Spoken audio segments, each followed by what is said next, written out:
అయితే అది హ్యామ్ కాదు, అంటే హైబ్రిడ్ అన్యూటీ మోడ్ అంటే అది హ్యామ్, HAM. అది హ్యామ్ కాదు, ఒక పెద్ద స్కామ్ అని చెప్పి టీఆర్ఎస్ పార్టీ భావిస్తూ ఉన్నది, ఆరోపిస్తూ ఉన్నది.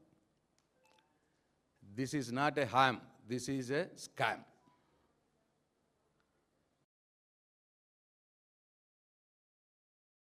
అయితే ఇది హ్యామ్ కాదు,